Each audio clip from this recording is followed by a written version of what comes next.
through music, truth, and soul. Where truth meets soul, real talk, bold breakthroughs, and soul you can feel. Soul Tribe, welcome to my Soulful Sanctuary at the Jamie London Clay Show, your frequency for soulful vibes. I'm your empowerment coach and spiritual doula sister. I'm here to help you birth your breakthrough. Beloved Soul Tribe, let me talk to you real quick and real. How often do you scroll through social media? Do you feel weighed down by what others have that you don't? How often have you smiled through the pain? When did you succeed while feeling empty? Or showed up when you had nothing left to give? Or nothing when you came? All so no one will see you struggle or to see you struggling. Comparison is a thief. Performing is a mask. But becoming is the freedom you've been searching for. So declare with me today, if you're feeling what I'm saying. This is the season I stop comparing.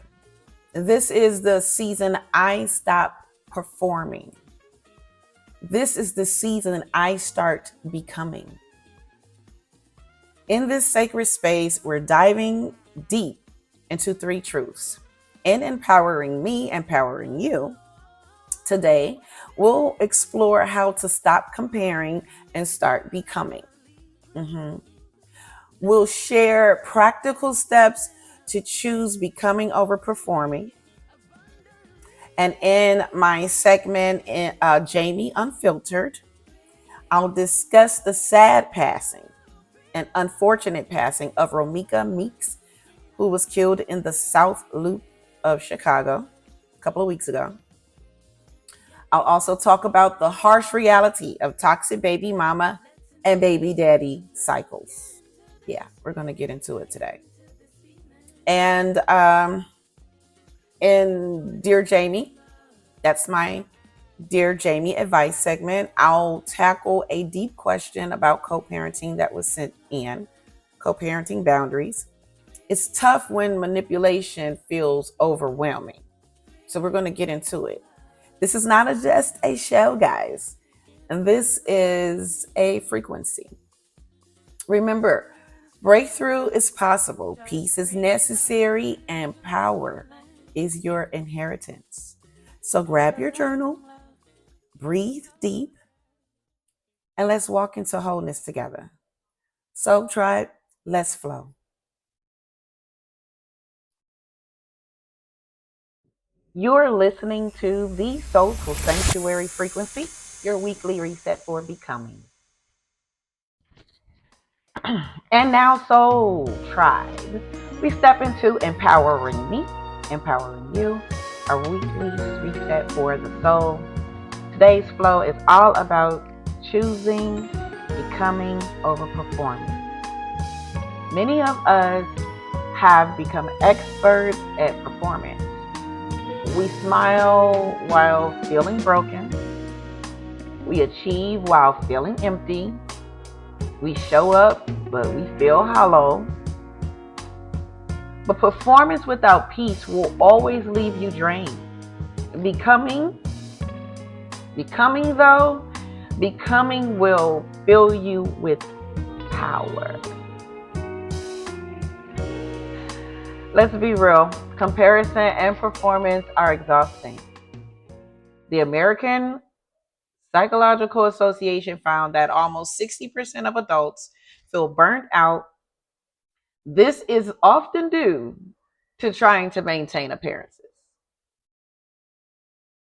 Okay? Being something you're not. That's performing, not becoming. There's a difference. A 2022 Pew Research survey revealed that 64% of social media users feel worse when they compare themselves to others.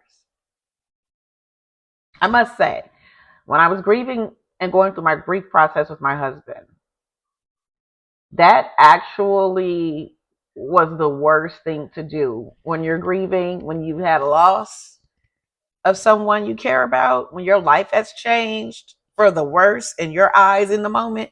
Don't go on social media. Don't scroll. It is torture. Okay? When people compare themselves to others, that comparison steals peace. And Soul Tribe, you weren't created to perform for likes or validation, for approval. You were meant to become.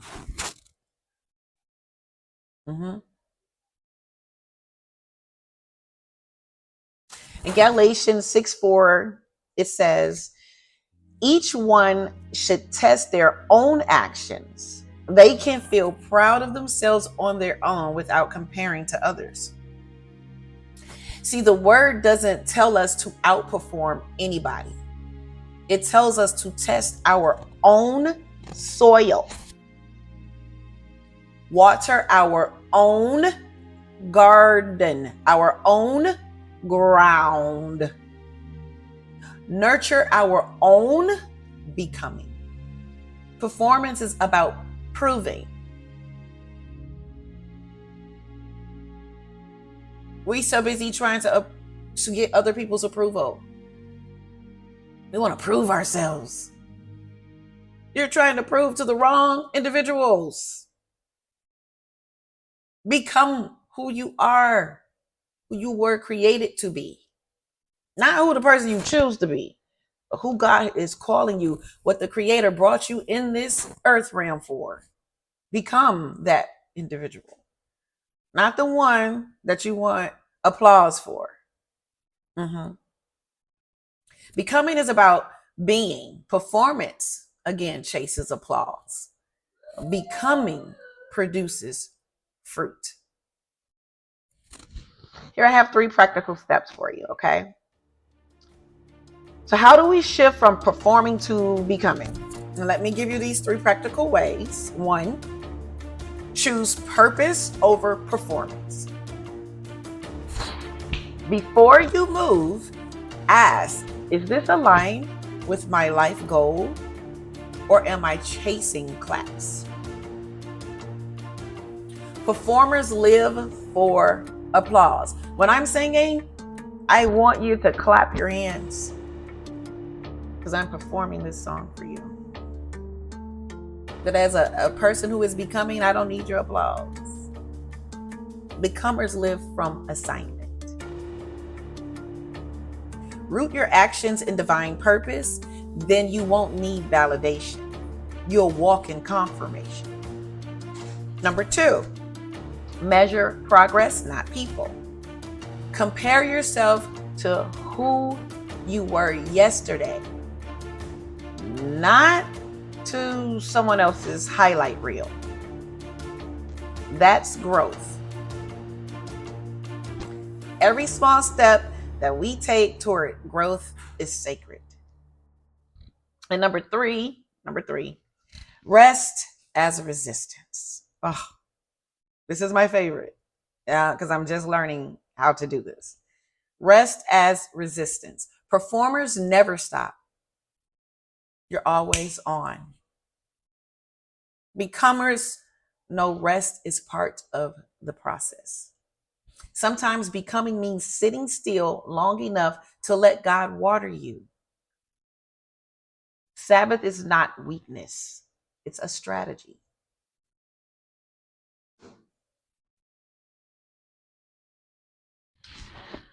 So here's your journal prompt. We journal as Soul Tribe. And here's your journal for your journal work for the week. Write down 3 areas where you've been performing instead of becoming. Then write 1 step You can take this week alone to shift into becoming. And if you need a place to capture it, I've got journals of all kinds linked in my Amazon shop. I'm an Amazon ambassador. Okay. So you can find the link in the description. I want you to invest in tools for yourself that will support you along your journey. My Empowered Breakthrough e-journal helps with this. It gives you a guided space to break cycles and create new patterns. You can grab it at jamielondonclay.com in my shop. If you love writing by hand, like I do, check out my Amazon storefront. The link is going to be in the description. And I have, like I said, journals designed with elegance that match your style and spirit. Both links will be waiting for you in the description area. And speaking of purpose, Soul Tribe, let's shift into Jamie Unfiltered, where we deal with truth uncut. We're discussing today the tragic loss of Romeca Meeks in Chicago, Illinois. We'll also look at the toxic cycles that have claimed too many lives. So tune in. Stay with me. You're listening to the Soulful Sanctuary Frequency, your weekly reset for becoming. Soul Tribe, let's bring this in. Comparison is a thief. Performance is a mask. But becoming is where your power is. You don't need to perform for others to love you. You don't have to compare yourself to others for them to see you. God already chose you. Becoming is the process of unfolding into the fullness of your true self. This week, I bless you to quiet the lies of comparison. Let go of the ego of performance and the burden, for lack of a better word, instead of ego, burden. They're both the same. But let go of the burden of performance. Rise with confidence and embrace your true self. May peace find you and may purpose fuel you. And speaking of purpose, Soul Tribe, let's shift into Jamie Unfiltered, where we deal with truth uncut. We're discussing today the tragic loss of Romeca Meeks in Chicago, Illinois. We'll also look at the toxic cycles that have claimed too many lives. So tune in. Stay with me. You're listening to the Soulful Sanctuary Frequency, your weekly reset for becoming. Soul Tribe, welcome to Jamie Unfiltered, where the masks come off and the truth comes out raw. In this reality, this present moment, I can't stay silent. A family is grieving the tragic loss of their loved one, Romeca Meeks. She was shot by her baby daddy's new girlfriend, who's also the new baby mama, in the South Loop area of Chicago, Illinois. Reports say it stemmed from baby mama and baby daddy drama. Toxic cycles we've normalized far too long. We create memes about it. We laugh at the chaos and encourage it. But often, what happens when the drama turns deadly? What happens when children are left without their mother or father? Soul Tribe, this is no longer entertainment. This is an epidemic. But before I go deeper, let's look at what the data actually shows us, because numbers tell part of the story. Black families, and single parenting. The CDC reports that over 50% of Black children grow up in single parent households. That reality already carries weight. Add toxic co-parenting such as manipulation, jealousy, and using kids as pawns. This causes generational harm. This is not destiny. It's the weight of systemic cycles. Children shouldn't grow up in broken homes where bitterness is their inheritance.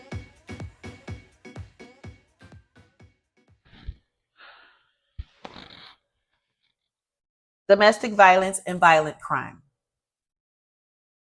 15% of all violent crime in the U.S. comes from domestic disputes, according to the DOJ. In the Black community, violence often affects our neighborhoods. This isn't about us being violent.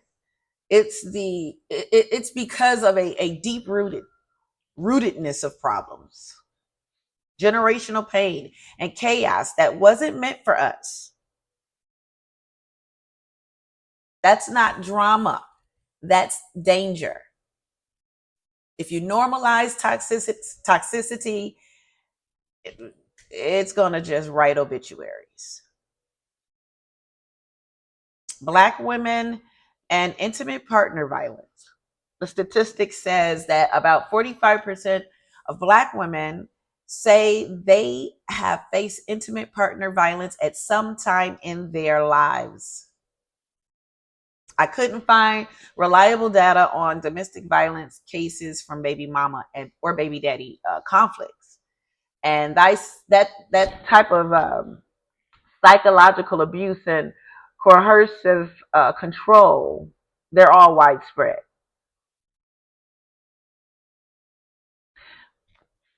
If you wound the woman, you wound the womb and the generations she carries. Yeah. Black men and intimate partner violence, because we don't talk about it enough. 57.6% of Black men say they have faced intimate partner violence in their lives, according to the CDC and the National Violence Prevention people. This is their report. The National Intimate Partner and Sexual Violence. The survey shows that about 57.6% of Black men experience intimate partner violence. This includes physical violence, sexual abuse, or stalking at some time in their lives. That's not small. This doesn't always show how many cases involve co-parenting drama or baby mama or baby daddy issues. The data often fails to distinguish between those stories. Their bruises, the men, their bruises rarely make the headlines. Their pain rarely makes the pulpit. Their cases rarely make the courtroom feel urgent. But silent doesn't equal safety. It doesn't mean you're safe, guys. Every uncounted brother tells a story of hidden harm. It's another father feeling shame instead of offering being offered support. It's also another son learning that his tears don't matter. And the cycle continues. Yeah. If we're going to heal as a people, We must see the wound on both sides.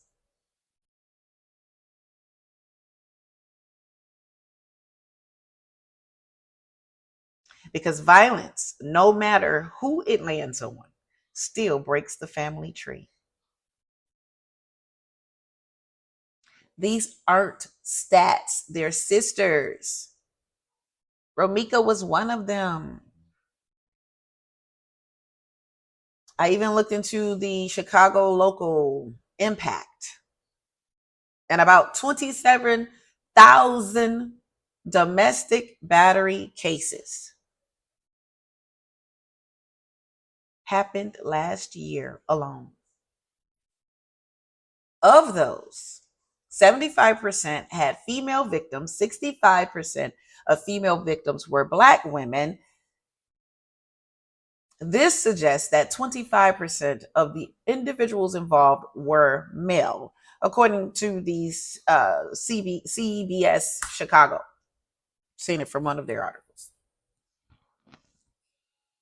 I searched for info on Black men in Chicago facing intimate partner violence, focusing on baby mama and baby daddy conflicts. I couldn't find any. But U Chicago Medicine discovered a significant decline in domestic violence reporting in Black neighborhoods during the COVID lockdowns. The decline didn't happen because violence stopped. It happened because people were afraid to contact the police. However, due to underreporting and classification limits, the actual number may be higher. This indicates that these cycles also harm men. They often go unnoticed and suffer in silence. So we just got a mess of men out here suffering in silence. 3 out of 4 involve women. But that still leaves thousands of men. These brothers in our community, specifically Black folk, but in our society, because this is not just a color thing, but Black people are in crisis. We are in crisis. Romeca was Black. So I'm talking to the people who identify as such. These brothers are suffering in silence in their communities. Silence in the system doesn't mean silence in the spirit.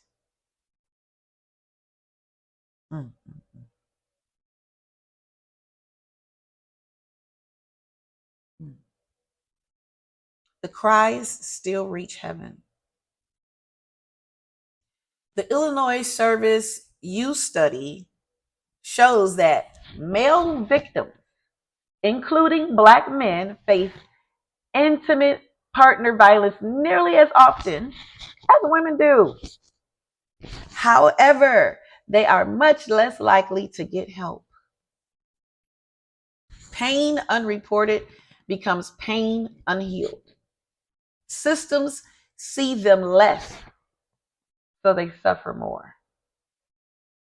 That's so messed up, man. These gaps in the data, these are the numbers, don't erase the pain, man. What it does is show how hidden the suffering is. So we have to speak what is lived, what is real, even when the numbers don't fully catch up yet. And from my own life, I know some of that struggle. It's real, it's raw, and it demands our undivided attention, and specifically at this time.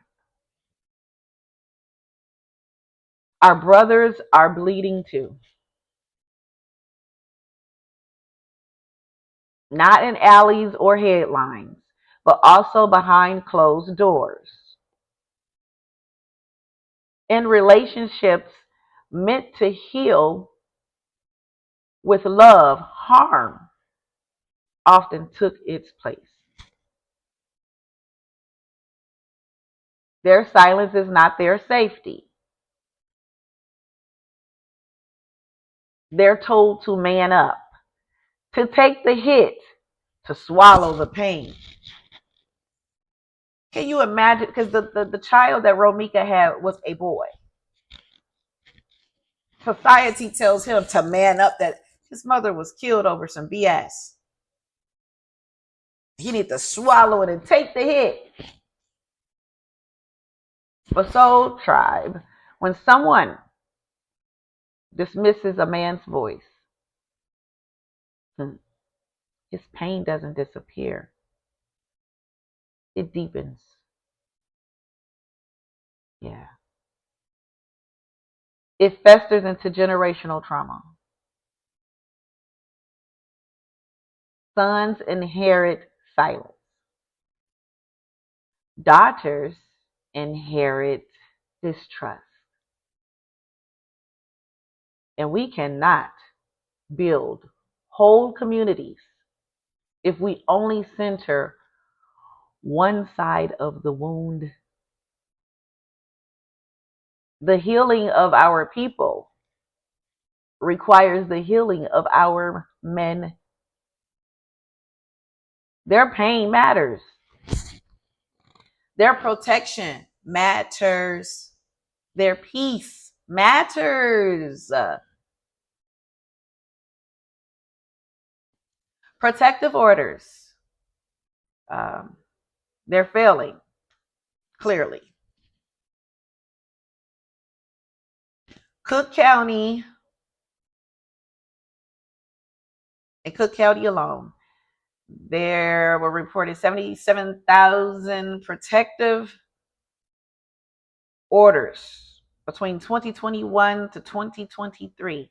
Only 25% were served. Mm-hmm.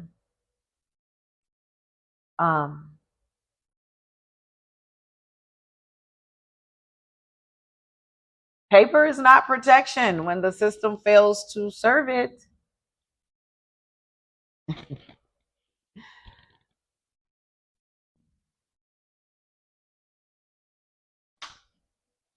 Children, they're the ones that suffer the most. Children in the line of fire.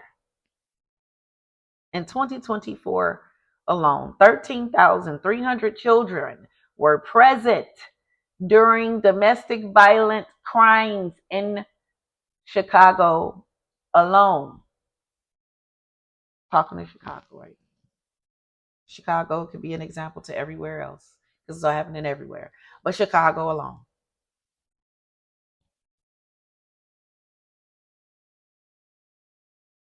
You can see trauma written in their eyes. What they see, they carry, unless we intervene.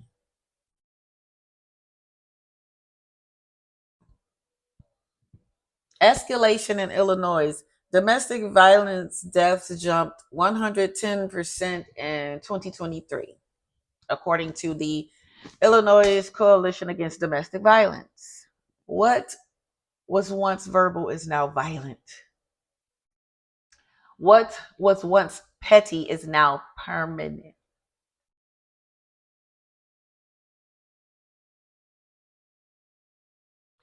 Hotline and shelter crisis. I'm still talking about the stats, people. Yeah. Hotline calls have increased by 90% since the pandemic.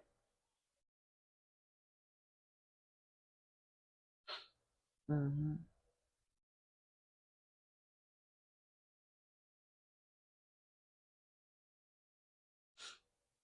However,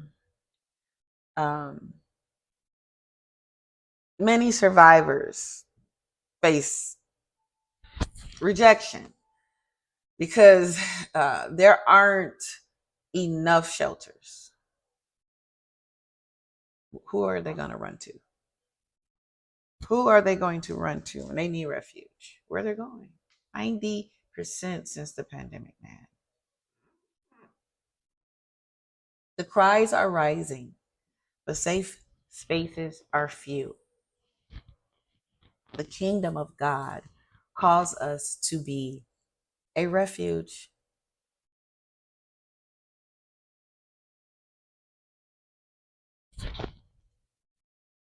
But Soul Tribe, as loud as these numbers are, they don't tell the whole story.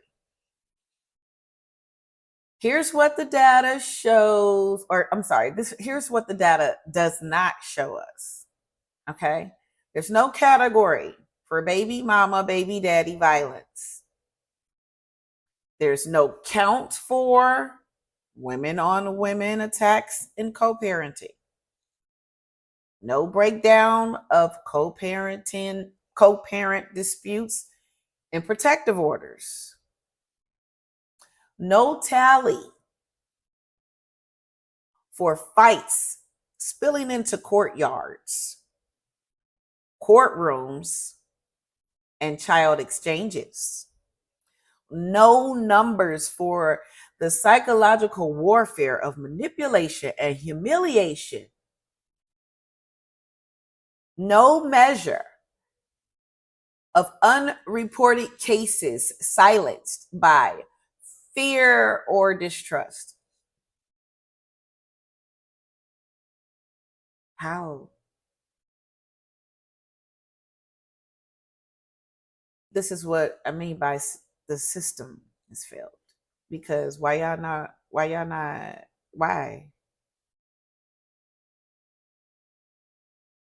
Why aren't you guys doing that kind of data? Because that is where all of the violence comes from. Let's deal with it. Why?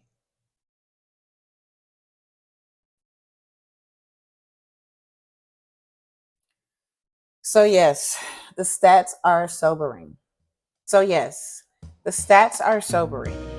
But the lived truth is louder. And that's where I have to take you next. What I went through, what Romeca faced, and what many others endured and is enduring goes beyond the charts and surveys. It's deeper than any headline. And that's why I'm here on Jamie Unfiltered, to give voice to what the numbers can't, to shine light where the data goes silent. This means we might not have perfect stats for every detail. However, my experience shows these conflicts are common and that they are painful and they need real justice and healing. Romeca's death is not just a statistic. It's a reflection of what's happening in our homes, our families, and our culture in real time.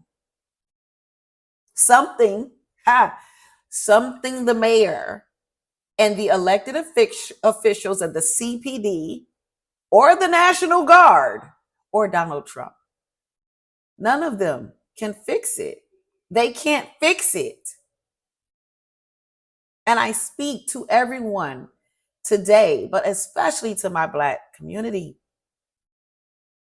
Because I am you. I am a Black American woman with brown, beautiful skin. I've lived the cycles. I've faced the manipulation, the disrespect. I wore it. And I know the weight of trying to hold peace in the middle of chaos. We are watching it play out in our cities, in our families, and in our culture. So Soul Tribe, hear me. The numbers are not the final word. The prophetic truth is cycles can break. You don't have to stay in them spaces. Homes and hearts can heal. Peace can prevail.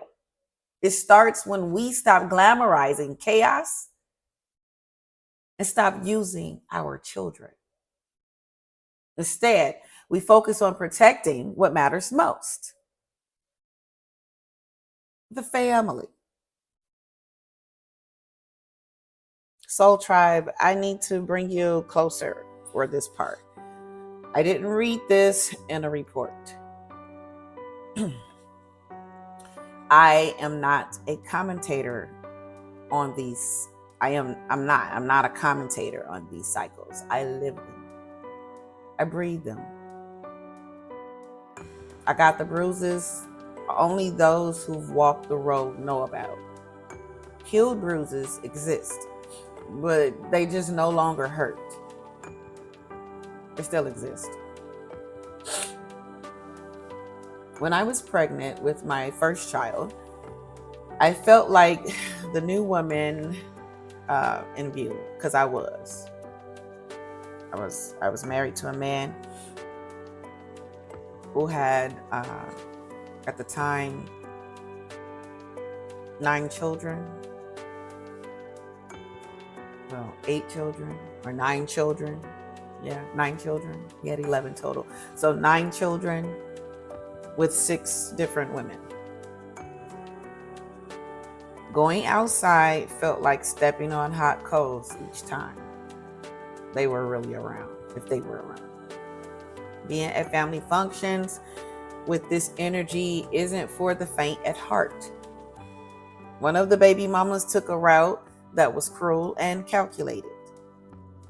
She used the system to control, punish, and silence the man she once loved.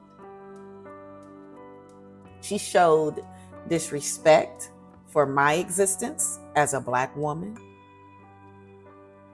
as if my very breath was a reason for the act.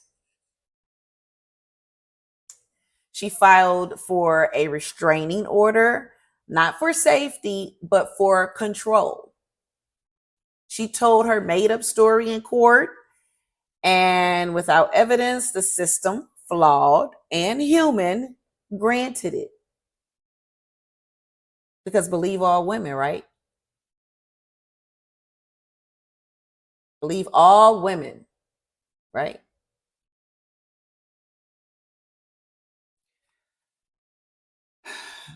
I remember the day the papers arrived as if it was a physical hand trying to push me out my family, away from this guy that I also was now having a family with.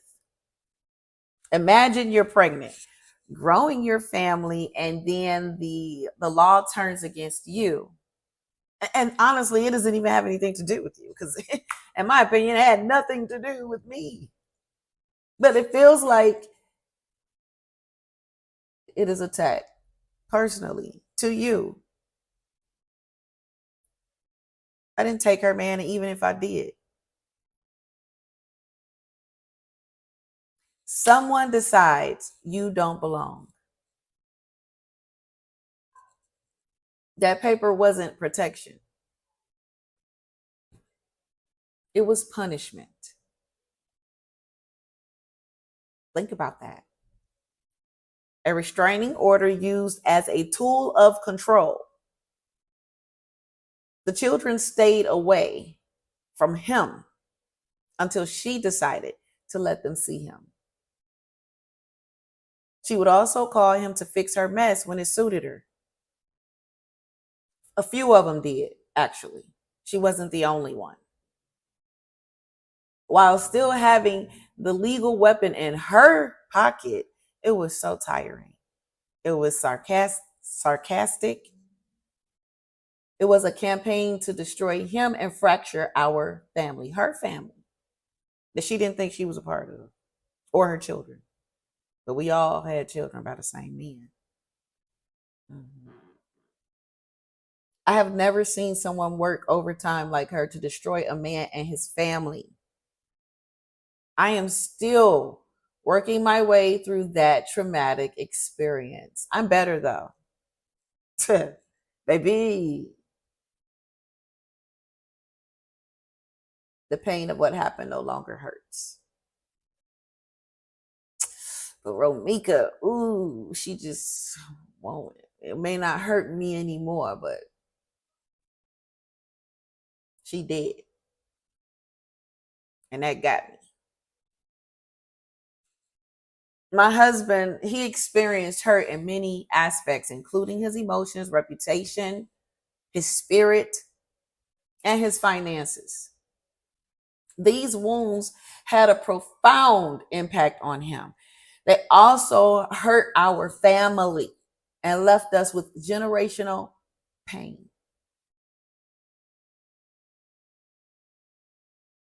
And me, I wanted retaliation, baby. I tried to clap back, to cause harm for harm. Yeah. Thought about it, actually. I did more thinking than I did tried. I remember nights when the smoke in my chest felt like it was about to erupt. I remember the animal urge to retaliate to protect my children's future. Because if you don't care about your own, I care about mine by any means necessary.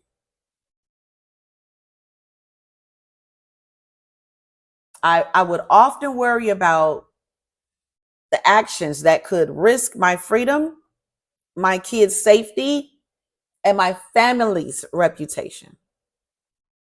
But there was a holy restraint in me, stronger than my desire to fight. I was mainly irritated that I was even put in the position to have to think about such things, because I didn't come with that spirit. The Holy Spirit kept me from a reaction that would have landed me behind bars or worse. Romans 12:19 settled over me like a mantle, baby. I'm talking about repetitive. And I still stand on this word. Beloved, do not avenge yourselves. Vengeance is mine, says the Lord.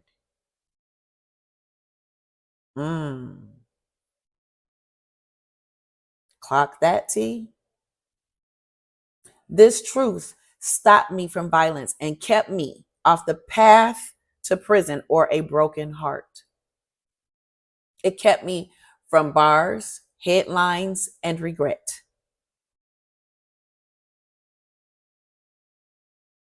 What I could not wrap my mind around then and now is the irrationality of it all. How can a woman, no longer in love, let anger at a new relationship guide her toward destruction? How could she, in her brokenness, decide that no one else should have access to this man, not even his kids? And my story and Romeca's tragedy show the same broken pattern on a deadly stage. And yet, that is how families get fractured. The men who fathered children with multiple women made a family, whether anyone liked it or not, or likes it or not. If you're new, you shouldn't even be coming into the family with a man who got multiple children by multiple women and think they going somewhere. Those are his children. Even if he wasn't there every day, so what? It may change. Things may get better and then things may get worse. Just because you ain't with him no more don't mean he don't get to be the daddy. He's still the daddy. He still has responsibility to that child and to the family. You are still family, even though you are no longer romantically involved, people.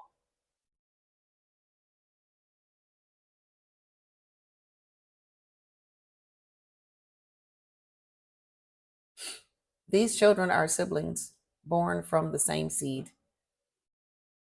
And in that truth, responsibility should come, not conflict. Reports say the shooter had a restraining order against Romeca. A restraining order The shooter had a restraining order against the person who was shot, the victim, Romeca, the person I'm talking about. Yet, the shooter, I don't know how to pronounce her name. They called her Holly, but that's supposed to be not her name. So her name is the shooter. The shooting of the baby mama, her. She showed up at Romeca's son's school with a gun. Let me ask for a moment, vibe with me here. Let me ask the shooter something very important. Because from my understanding, she's not in jail, and when she was out there on the street, because I live in the area. I live in South Loop. Right around the corner, this girl was killed in front of her school, her son's school. I run at her son's school track. And I didn't go out that morning. So I can't not talk about this, right? This is her son's school. This is Romeca's son's school, not the shooter. She showed up at Romeca's son's school with a gun. Let me ask the shooter something very important. It's really important. If there was a restraining order, why were you on campus? Why would you place a gun on a school ground where children gather? Why would you insert yourself into a space of the person you got in order to protect yourself from and to avoid?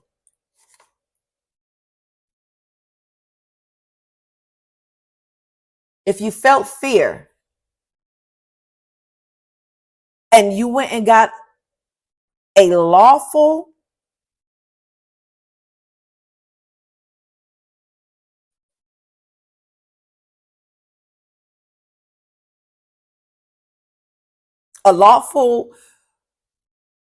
protection, if you were scared, ma'am, and you went and got an order of protection,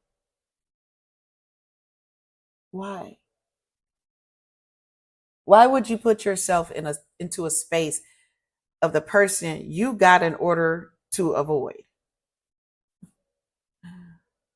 If you really were scared, if you really felt fear, did you use lawful protection the correct way? Or did you weaponize presence into violence? To the Father, why allow this? Why risk your child and others by introducing toxicity into their learning environments? How? Because the girl was at the school with you. However it happened, she came to the school with you.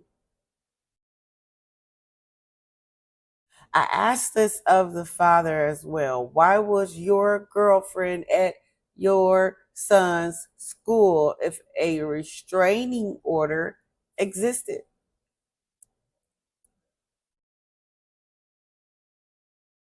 Especially when that said girlfriend is the one who pursued the restraint.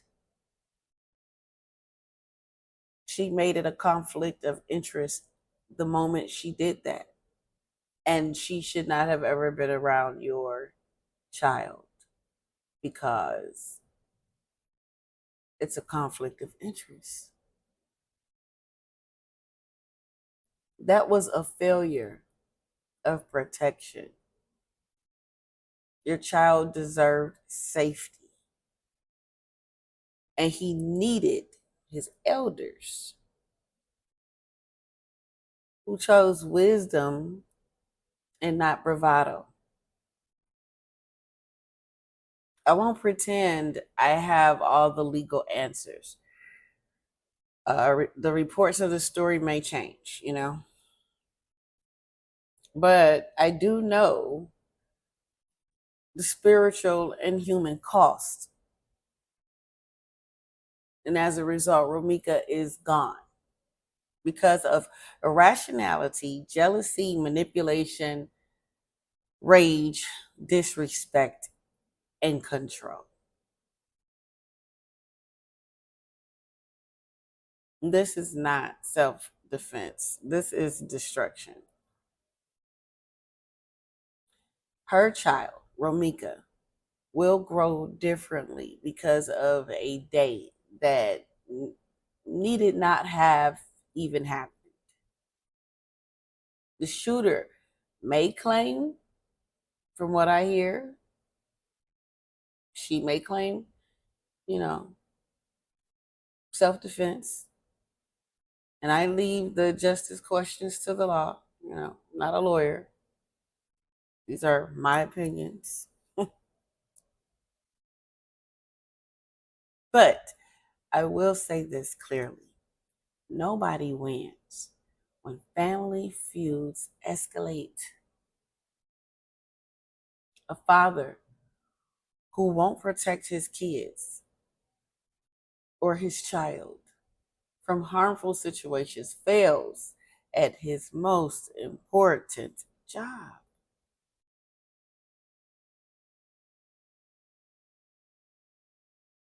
Women who use pain as a weapon against each other join a cycle of harm that lasts for generations.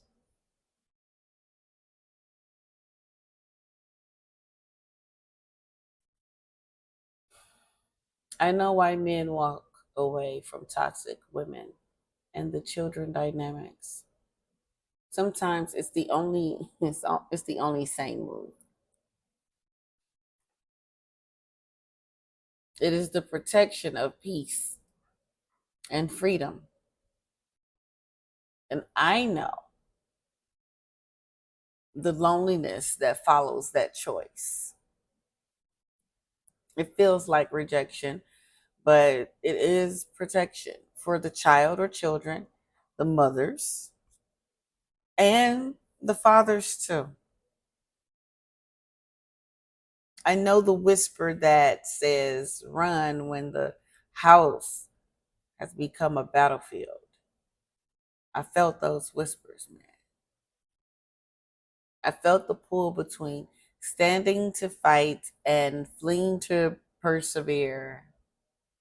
Anything left to protect or preserve. Anything, preserve anything of the situation, you know, that we can savage to protect. Sometimes leaving is the only way to keep your children breathing and your soul intact. But listen, when you feel the smoke of retaliation rise in you, let the Holy Spirit be louder.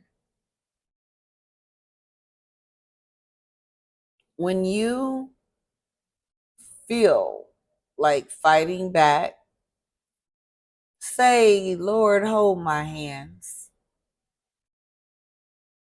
Reacting will always cost more than being patient.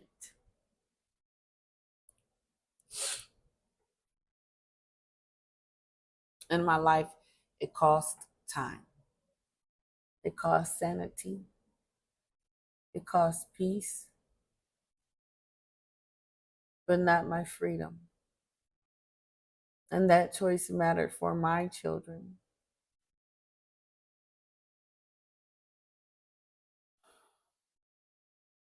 And like the tragedy before us, these are not simply private quarrels. They are public wounds. They are wounds that say something about, how we treat each other as people. We must ask the hard questions. Who is protecting our children? Who? When we are out here acting a fool with each other, the adults, who's protecting the children? Sila. Sile. I think that's how you say it. Sile. Pause and think about that for a moment. Who is refusing to legitimize division for spectacle?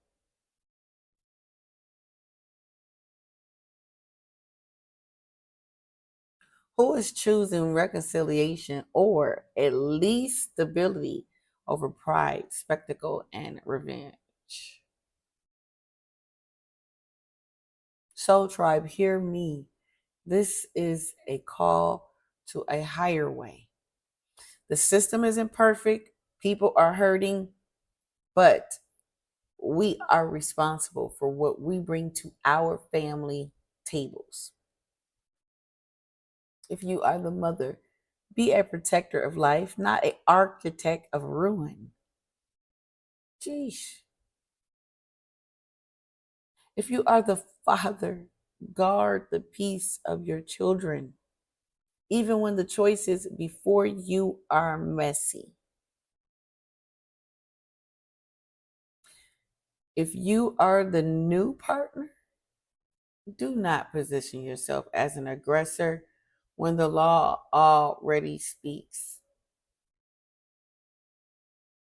Boundaries should be boundaries. Court should mean something.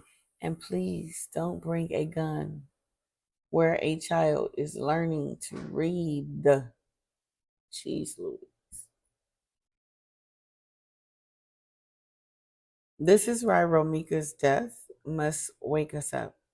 Not to blame, but to rebuild. You know? Not to shame, but to heal. Not to vilify, but to change the way we define family in the aftermath of broken vows and relationships and shared children. The price of ignoring this is always paid in blood.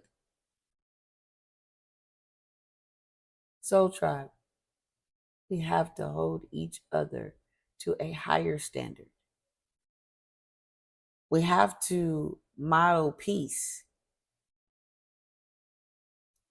We need to break down the glamorization of baby mama drama.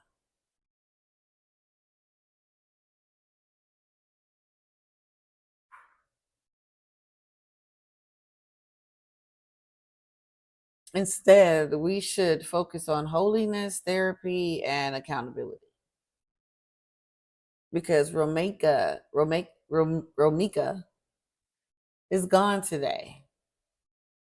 And we have to stop making room for the following headline. James 3:16 says, "Where there is envy and selfish ambition, you will find disorder and every evil practice." That's what we're witnessing: disorder, evil, death. When envy rules, it costs us lives.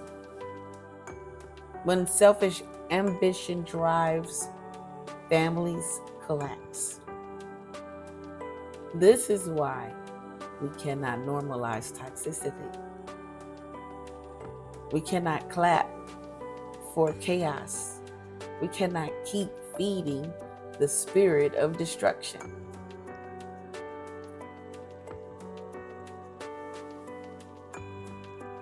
The prophetic word is this: we must choose peace over pride, healing over headlines, order over disorder, or else the same cycles of the spirit of death will keep repeating in our homes, and our communities, and the general society. So, what do we do? How do we fight back against cycles this heavy? Number one, stop weaponizing children. Kids are not bargaining chips. They are not pawns in adult wars. Number two, seek family therapy, not warfare. You do not have to be married to get therapy. You have children by multiple women, you may need to bring those multiple women to the therapy chair. Being that multiple woman, you need to just go on to the therapy chair. Healing is the greatest weapon that we've got. Whole healing. And then number 3 is guard your peace. Guard your peace, people. Don't let manipulation pull you out of character.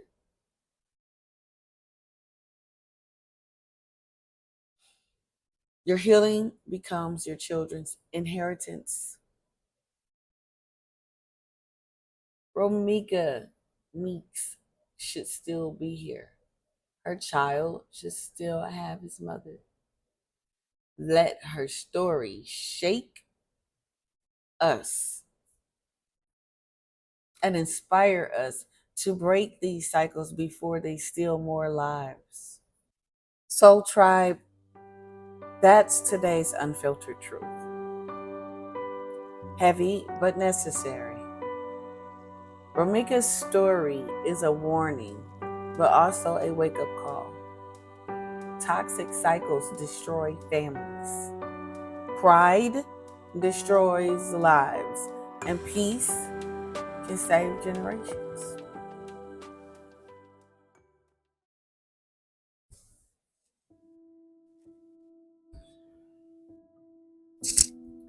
All right, Soul Tribe, we've walked a heavy but holy path today. And so I just want to pause and take a moment and take a Soul Tribe moment and ponder on what does it mean to be holy? Let's take a pause right here for this Soul Tribe moment and ask ourselves again, what does it mean to be holy? If you have your journals, pull those out. Ask yourself that question. Holiness has been misunderstood for so long. People made it about rules, religion, and unreachable perfection. But holiness isn't about being flawed or flawless. Holiness means being set apart, simply put. In Hebrew, the word is kadosh. Consecrated, chosen, marked as sacred, set apart. You got to go back to the original intent when you're reading the Bible.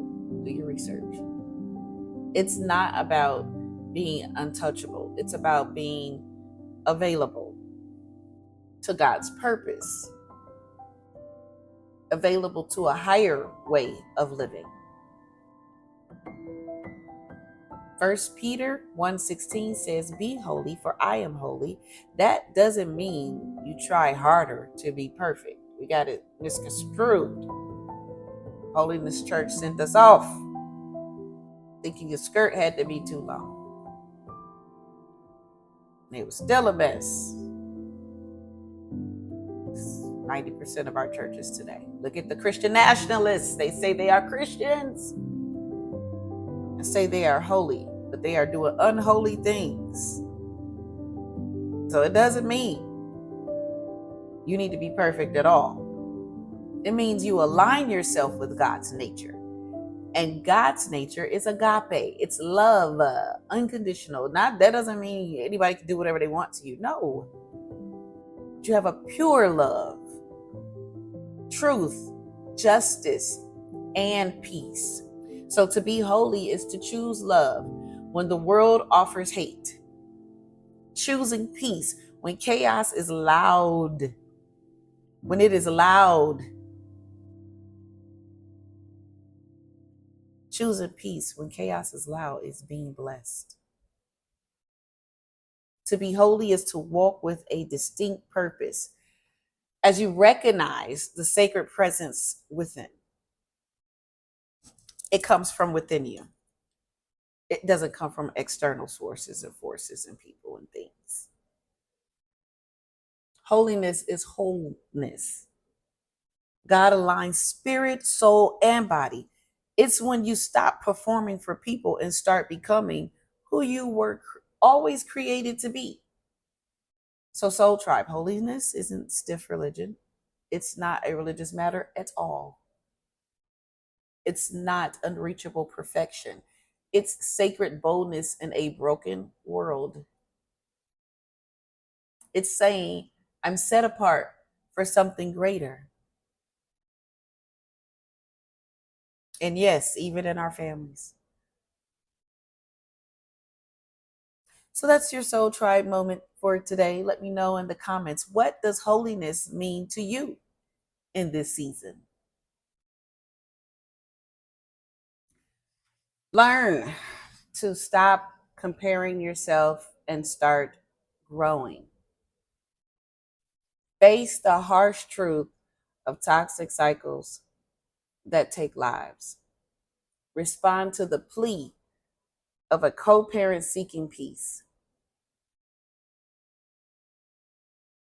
Here's the frequency I want you to carry into your week this week, or whenever you listen to this. You are not defined by comparison. Sile. It means to pause. Think about that. You're not bound to cycles of chaos. Sile.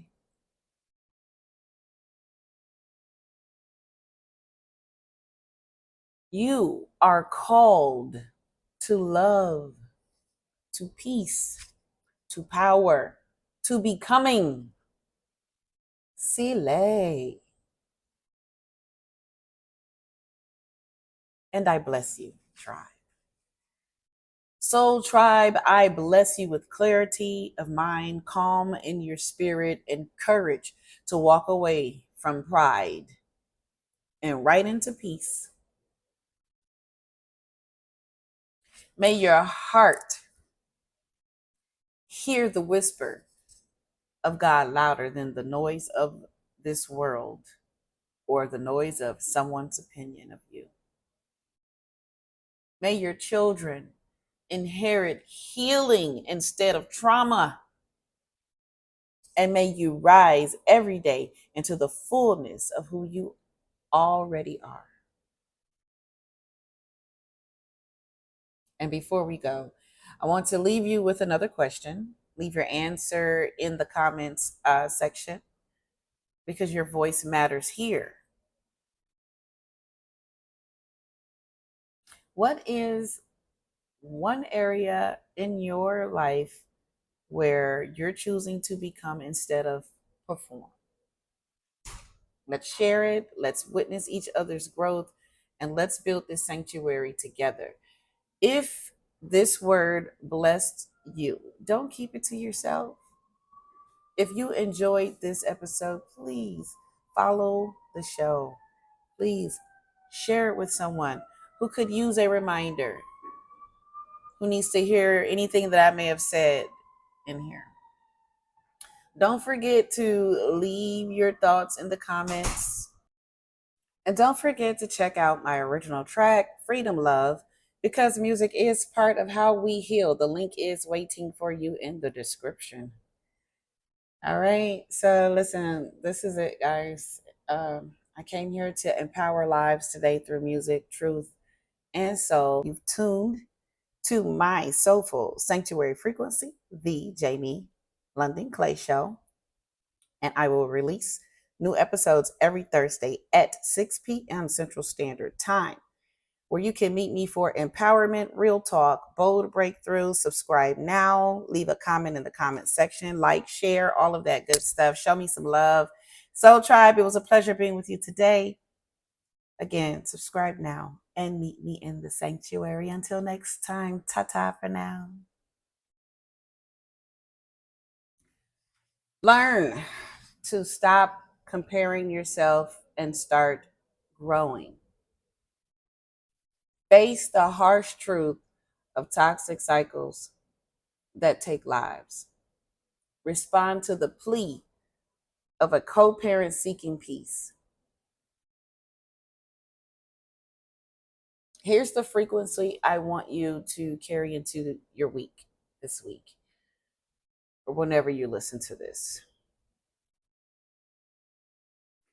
You are not defined by comparison. Sile. It means to pause. Think about that.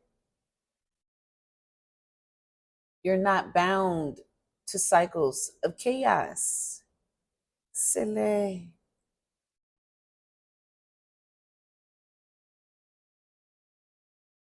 You are called to love, to peace, to power, to becoming. Sile. And I bless you, tribe. Soul tribe, I bless you with clarity of mind, calm in your spirit, and courage to walk away from pride and right into peace. May your heart hear the whisper of God louder than the noise of this world or the noise of someone's opinion of you. May your children inherit healing instead of trauma. And may you rise every day into the fullness of who you already are. And before we go, I want to leave you with another question. Leave your answer in the comments section because your voice matters here. What is one area in your life where you're choosing to become instead of perform? Let's share it. Let's witness each other's growth, and let's build this sanctuary together. If this word blessed you, don't keep it to yourself. If you enjoyed this episode, please follow the show. Please share it with someone who could use a reminder, who needs to hear anything that I may have said in here. Don't forget to leave your thoughts in the comments. And don't forget to check out my original track, Freedom Love, because music is part of how we heal. The link is waiting for you.